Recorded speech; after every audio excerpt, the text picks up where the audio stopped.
بسم اللہ الرحمن الرحیم۔ السلام علیکم ورحمۃ اللہ وبرکاتہ۔ کلمہ طیبہ ایمان۔ حضرت انس رضی اللہ تعالیٰ عنہ روایت کرتے ہیں کہ رسول اللہ صلی اللہ علیہ وسلم نے ارشاد فرمایا، میں جنت میں داخل ہوا تو میں نے جنت کے دونوں طرف 3 سطریں سونے کے پانی سے لکھی ہوئی دیکھیں۔ پہلی سطر لا الہ الا اللہ محمد الرسول اللہ، دوسری سطر جو ہم نے آگے بیچ دیا یعنی صدقہ وغیرہ کر دیا اس کا ثواب ہمیں مل گیا، اور جو دنیا میں ہم نے کھا پی لیا اس کا ہم نے نفع اٹھا لیا، اور جو کچھ ہم چھوڑ آئے اس میں ہمیں نقصان ہوا۔ تیسری سطر امت گنہگار ہے اور رب بخشنے والا ہے۔ حضرت عتبان بن مالک انصاری رضی اللہ تعالیٰ عنہ سے روایت ہے کہ رسول اللہ صلی اللہ علیہ وسلم نے ارشاد فرمایا، جو شخص قیامت کے دن لا الہ الا اللہ کو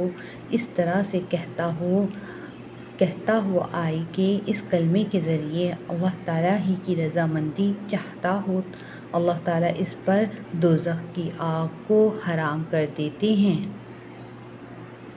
حضرت انس بن مالک رضی اللہ تعالیٰ عنہ کا ارشاد نقل کرتے ہیں کہ جو شخص دنیا سے اس حال میں رخصت ہوا کہ وہ اللہ تعالیٰ کے لیے مخلص تھا، جو اکیلے ہیں، جن کا کوئی شریک نہیں، اور اپنی زندگی میں نماز قائم کرتا رہا، اور اگر صاحب مال تھا تو زکوٰۃ دیتا رہا، تو وہ شخص اس حال میں رخصت ہوا کہ اللہ اس سے راضی تھے۔ فائدہ: اللہ تعالیٰ کے لیے مخلص ہونے سے مراد یہ ہے کہ دل سے فرمانبرداری اختیار کی ہو۔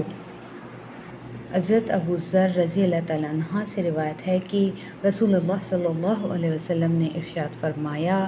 جس نے اپنے دل کو ایمان کے لیے خالص کر لیا اور اپنے دل کو کفر و شرک سے پاک کر لیا، اپنی زبان کو سچا رکھا، اپنے نفس کو مطمئن بنایا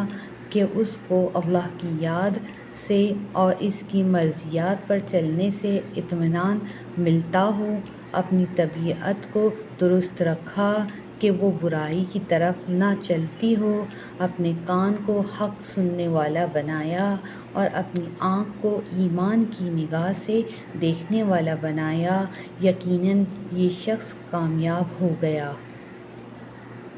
حضرت جابر بن عبداللہ رضی اللہ تعالیٰ عنہ سے روایت ہے کہ میں نے رسول اللہ صلی اللہ علیہ وسلم کو یہ ارشاد فرماتے ہوئے سنا،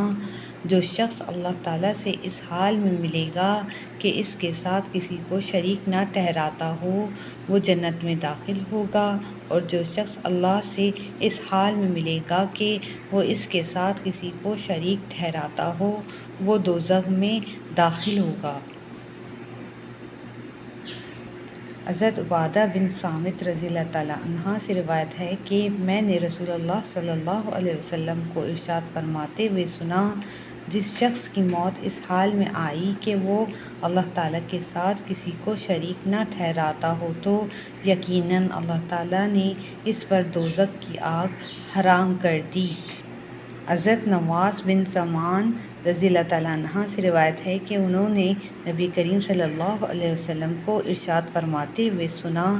جس کی موت اس حال میں آئی کہ اس نے اللہ تعالیٰ کے ساتھ کسی کو شریک نہ ٹھہرایا ہو تو یقیناً اس کے لیے مغفرت ضرور ہوگی۔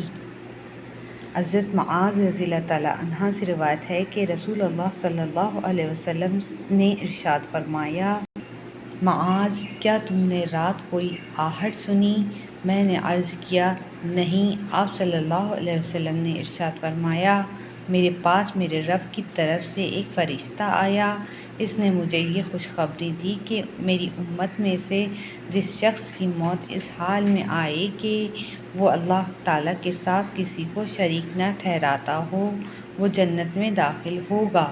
میں نے عرض کیا یا رسول اللہ، کیا میں لوگوں کے پاس جا کر یہ خوشخبری نہ سنا دوں؟ آپ صلی اللہ علیہ وسلم نے ارشاد فرمایا، انہیں اپنے حال پر رہنے دو تاکہ اعمال کے راستے میں ایک دوسرے سے آگے بڑھتے رہیں۔